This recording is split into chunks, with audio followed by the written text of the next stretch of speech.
Geoffrey fell in love with Lily back in 5th grade. He would look at her wavy hair, sloppily gathered in a ponytail, and his heart would skip a beat. And when Lily laughed, her bell-like voice gave Geoffrey goosebumps. Though, to be honest, Geoffrey wasn't the only one in love with Lily. Half the class of boys would turn their heads when she entered the classroom. And Lily knew she was beautiful and talented and used it to her advantage. She would ask one boy to carry her backpack home and another to bring her a box of sweets. And on New Year's Eve, 3 boys even got into a fight over her. Geoffrey won. He didn't talk to his classmates for a long time after that, but at least he had Lily. He would walk her home holding her hand. They even kissed. They were both 16 years old then. But a year later, Lily was dancing at the local disco with older guys. Geoffrey was very upset then. She was with him and not with him at the same time. Geoffrey's grandfather, Mr. Collins, with whom Geoffrey lived after his parents' death, tried to console him. "You're suffering for the wrong one." He shook his head. "Lily took after her mother, who was a party girl. Probably all the guys in the village had been with her. And then she went to the city and came back pregnant. She gave birth to Lily. So, grandson, the apple doesn't fall far from the tree." "Grandpa, why are you saying that?" Geoffrey looked at Mr. Collins reproachfully. "Lily is just fun-loving and takes life easy, but I'm sure she loves me." "Oh dear, time will tell." Mr. Collins disagreed. "But my advice to you is to forget about her." "That's it." But Geoffrey didn't listen to his grandfather, and as soon as Lily winked at him, he was already by her side. After school she went to culinary school, so Geoffrey followed her there. He actually wanted to go to radio engineering college, but it was far from the culinary school. However, almost next door, they taught auto mechanics. So Geoffrey enrolled there, just to be near Lily. At first, Lily really only looked at Geoffrey. She was shy in the big city after the village, so she clung to Geoffrey. And he was so happy. He hurried to his beloved after his studies, walked with her in the park, took her to a cafe, cinema. Geoffrey thought that Lily would now only be his. But the girl quickly adapted to the city and found herself another admirer besides Geoffrey. At first he didn't suspect anything, but Lily began to skip dates more and more often, citing busy studying. And then he saw her getting into an expensive car. He didn't see the driver then, but Lily, after he asked her who she was riding around the city with, she just laughed. "Are you jealous?" The girl shook her curls. "Jealous, silly. This is Mary, my classmate. Her boyfriend gave her the car, and we went for a ride with her." "What kind of gifts?" Geoffrey muttered. "Does she have a millionaire as a boyfriend or something?" "No, not a millionaire. Just knows how to make deals." Lily shrugged and squinted at Geoffrey. "And what would you do for me?" "I'd give my life for you," Geoffrey exclaimed. "Life!" Lily chuckled, then kissed Geoffrey indifferently and went to her dormitory. Geoffrey never understood why she suddenly became so cold, and the next day he didn't see her again. And then Lily's roommate Nancy couldn't take it any more and told him everything. "She has another boyfriend," Nancy blurted out. "She's gone with him again." "But she said she was with her friend Mary." Geoffrey's throat even dried up from what he heard. "With her friend?" Nancy chuckled. "I'm sorry, she's making a fool of you and cheating on you." After hearing Lily's words, Geoffrey shrank as if struck. His face changed and he turned and left, deciding to wait for Lily at the entrance of the dormitory. He was waiting for a long time, and it got dark. Lily arrived in the same car at 2 a.m, and the car immediately drove off.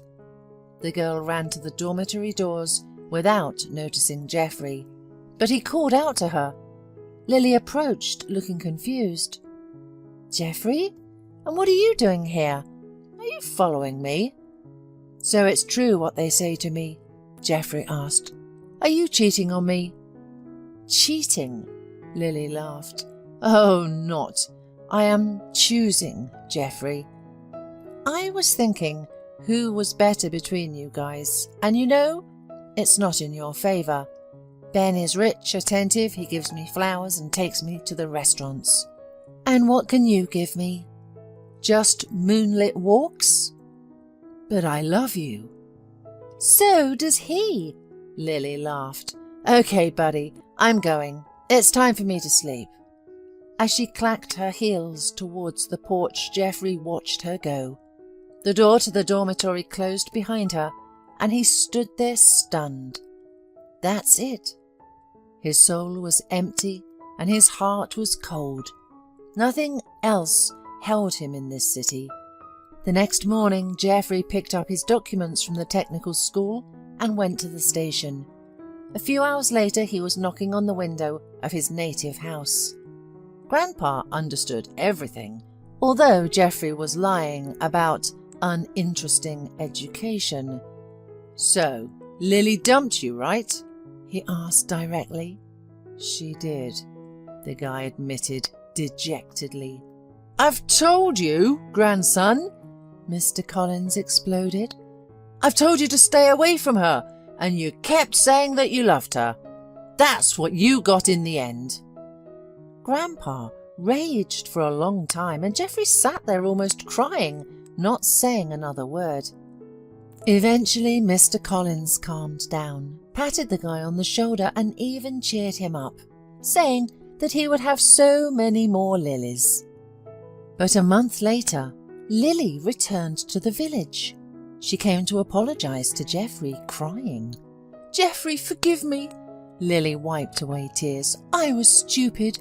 I realized that I love you. But it's too late. Only you. And that guy, I made a mistake. He turned out to be a scoundrel and not at all rich. He stole this car, and from me he stole a laptop and the last money. Fortunately, my roommates collected some money for the trip." "So if he were rich, you would still be with him?" Geoffrey looked her straight in the eye. "What are you saying?" Lily began to convince him so sincerely. "I don't need him. As soon as you left, I understood everything right away. I need you, Geoffrey." The girl rushed into Geoffrey's arms, and he felt her hair's scent, the touch of her delicate skin. It was stronger than his willpower. He still loved Lily. They spent that night in Geoffrey's room. Mr. Collins was hard of hearing, so he didn't hear that they had unexpected guests.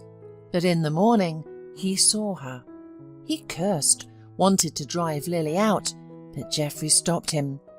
He said she was his life, and he would decide what to do. And he would still be together with Lily. So Lily and Geoffrey were back together, and 2 weeks later, Lily happily ran to Geoffrey. "Geoffrey, I took a test, and there are 2 stripes here," she blurted out on the threshold. "I'm pregnant." Geoffrey was surprised. "So fast?" "Did you forget," Lily pouted, "about that night at your place, and how your grandpa wanted to kick me out the next morning?" "No, of course not, my love." Geoffrey drew the girl to himself, hugged her and kissed her. "I'm happy, really happy. It's just unexpected." That same day, they went to the registry office to file an application. The grandfather was scolding the whole week, but his grandson wouldn't listen to him. Geoffrey was happy because his dream would come true. "You're a fool, Geoffrey," scolded Mr. Collins. "You got involved with a bad woman and you won't be able to untangle yourself. Shame on you. You're embarrassing me in front of people in my old age. How am I supposed to face honest people now?" "Grandpa, we're going to have a baby," replied Geoffrey. "A family, a baby. What a fool you are, Geoffrey." sighed Mr. Collins. "She's been with everyone in the city." "Grandpa, she's my woman, and this is my child," firmly answered Geoffrey. The old man waved his hand, indicating that he wanted nothing more to do with it. There was no wedding. The young couple just registered their marriage. Lily moved in with Geoffrey. They hardly spoke with Mr. Collins. He didn't like his daughter-in-law. However, over time the old man softened a bit. Who knows, maybe everything will be all right between Geoffrey and this good-for-nothing girl. Lily gave birth to a daughter, slightly earlier than expected, but the doctors assured them that it wouldn't affect the baby. However, something unexpected happened. The little girl was born with a serious eye condition. She wasn't blind, but doctors suspected retinal detachment. All of this could lead to blindness. Lily was in such shock that she wanted to leave the baby at the hospital. But when Mr. Collins found out, he raised a fuss. "Who is she? A puppy or something? However, even a puppy deserves a better attitude. And this is a child, a human being. So it's fate." Geoffrey fully agreed with his grandfather. He would accept any child of his own, and besides, medicine was constantly improving. The first year was more or less normal, but as Molly, as they named the girl, grew up, her eyesight became worse and worse. By the age of 3, the little girl was completely blind. Lily became irritated with trivial things, and she found it burdensome to take care of her own daughter. After all, a blind child required more attention. They couldn't stray too far from her, but Lily wanted a walk in the village or to have some fun in the neighbouring city. Meanwhile, the doctors didn't give up on the child's health. Surgery was necessary, but it was costly. And then Geoffrey, who had worked as a simple mechanic on a farm before, got a job in a lumber yard. They paid much more there. In principle, Lily was fine with it, but she didn't think about her daughter, only about getting more money for herself. Mr. Collins didn't meddle in their relationship. He only dealt with his great-granddaughter. He loved the little girl. Geoffrey had been working for a month, and then another accident happened. He was crushed by a log during loading, so badly that he spent a week in the intensive care unit. The doctors did what they could to save his spine, but little came of it. Geoffrey was discharged from the hospital as an invalid. His body, below the waist, became like a stranger to him, paralysed. Nothing could be done at the district hospital. A consultation was needed in the capital, and of course, money for it. Lily became gloomier than ever. A blind daughter, a disabled husband, a grumpy old man, and she was still young. Why does she have to go through all that? Lily cried at night, feeling sorry for herself, and then cried again the next night. And finally, she packed her things, said she was going to the city, and slammed the door. Geoffrey just silently watched her leave. Molly was sleeping, and her mother didn't even come to say goodbye. Mr. Collins spat after his daughter-in-law. He didn't expect anything else from her. The old man started to take care of his great-granddaughter and his disabled grandson. It was hard for him because he was in his 80s. Lily's mother pretended not to know anything about her son-in-law or granddaughter. And then Geoffrey's friend arrived here. Terry lived in the city, but his parents brought him to the village to his grandparents every summer. Now the elderly people have passed away, but the house remains. So Terry would come here in the summer, like to our summer house. He and Geoffrey were friends since childhood. Terry came to visit his friend and found out that Geoffrey was bedridden and his daughter was left without a mother. "That's how we live, Terry," said Mr. Collins sadly. "Maybe you can suggest something. How can we take Geoffrey to the city?" "I can help. agreed Terry. He was firmly standing on his feet, having a large business in the city. I'll take Geoffrey to the capital, and we'll take Molly too. We'll show her to the specialists. So, Geoffrey, are you okay with that? Geoffrey just nodded. Of course he didn't want to be a burden to his friend with his problems, but no one else could help him. They quickly dealt with Geoffrey's problem in the capital. His bones and nerves were intact. There was no need for surgery. Thanks to massage and physiotherapy, Geoffrey was able to stand on his feet in a couple of months. But with Molly, things turned out to be more complicated. The surgery was possible, but it cost a lot of money. Even Terry couldn't afford it. I'm sorry, my friend, he said to Geoffrey, but I don't have that much. I understand, Geoffrey replied. Thank you for helping me. And also, when Molly was checked, it turned out that she was not Geoffrey's daughter.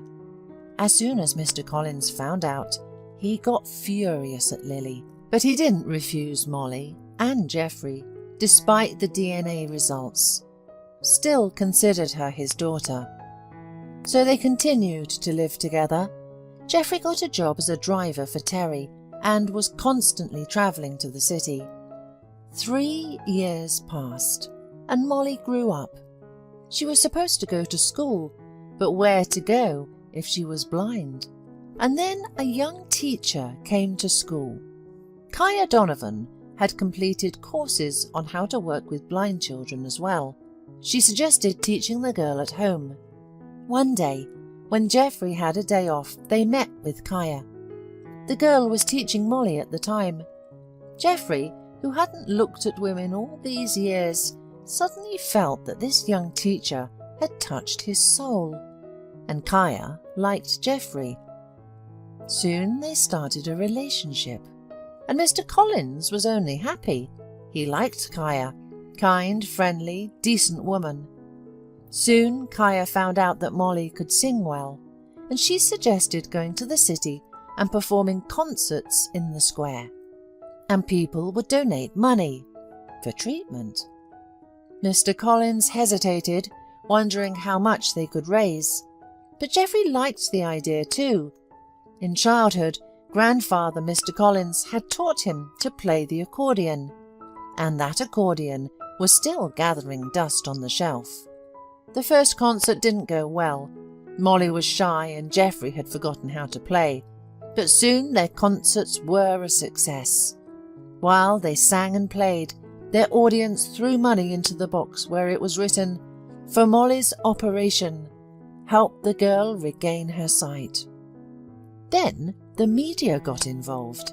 A foundation helped, and then one day the entire amount was raised, and Molly and Geoffrey flew to Israel, where the girl was successfully operated on. When they returned to their country, Kaya was there to greet them at the airport. "Mummy!" Molly yelled upon seeing Kaya, and the woman ran over to the woman and hugged her. The little girl had grown so accustomed to Kaya that she had begun to think of her as her mother. She recognized her right away, even though she hadn't seen her before. She felt it in her heart. Geoffrey was thrilled, especially since he was already planning to propose to Kaya. They got married very soon after. Time passed and Geoffrey and Kaya had 2 more sons. Mr. Collins was thrilled that his grandson's life had finally come together, and he could finally rest easy. The grandfather's soul was calm, and one autumn morning he died in his sleep from old age. After burying the old man, Geoffrey and his family moved to the city where they settled. Geoffrey worked for Terry and Kaya worked at the school. 10 years passed. Geoffrey and his family visited the village and the cemetery every autumn. They would come, tidy up the grave and the house. They came again this time. Kaya was preparing lunch with the boys at home, while Geoffrey and Molly went to see the grandfather's grave. Over the year, the grave had become overgrown, so father and daughter cleaned it up. We need to change the photo on the gravestone next year. This one has faded, Geoffrey pointed out. Yes, let's use the photo where he's smiling. Molly nodded. I really like that one. And Grandpa liked it too, I remember. Let's do it, Geoffrey agreed. Then they heard a branch crack. They turned around. Lily was standing there. Geoffrey didn't recognize her at first. She had aged so much and had lost so much weight. But it was her. Did he really ever love her? Daughter, it's her, Geoffrey said softly, looking at Molly. Your biological mother. She? Molly knew that her birth mother had abandoned her when she was blind. But over the years, the hurt had faded, and now Molly was just interested to see her. An old, worn down by life woman. Hello, Lily finally whispered, looking at Molly. My mother told me you were here, so I hurried to see you. I'm sorry. She suddenly sobbed and fell to her knees. Daughter, please forgive me. Lily reached out to Molly, and the girl even recoiled at first, but then she approached her mother and helped her up. Dad, Molly looked at Geoffrey. You go ahead. We'll talk. Geoffrey nodded silently and went behind the cemetery fence. He didn't know what they would be talking about, but Molly came out 20 minutes later and sat next to her father in the car. Have you talked? Geoffrey asked. Yeah, nothing special, Molly calmly replied. She asked for forgiveness, and I already forgave her. Dad, who is she to me? No one. My mother is Kaya, but I gave her my phone number so she can call if she likes. I didn't push her away like she did to me. Do you think I did the right thing, Dad? You did everything right, daughter. Geoffrey nodded. You're a smart girl. Let's go. Your mother and brothers have probably already set the table. The car slowly started moving, and Lily stood at the cemetery gate wiping away tears. Pain and sorrow were eating away at her heart, but the past couldn't be brought back, and the mistakes of her wild youth couldn't be undone. Lily walked along the dusty road, realizing that she could have been a happy woman, together with her daughter and husband Geoffrey. But she abandoned them, and in the end, she was abandoned too, and no one needed her anymore. That's how her story ended.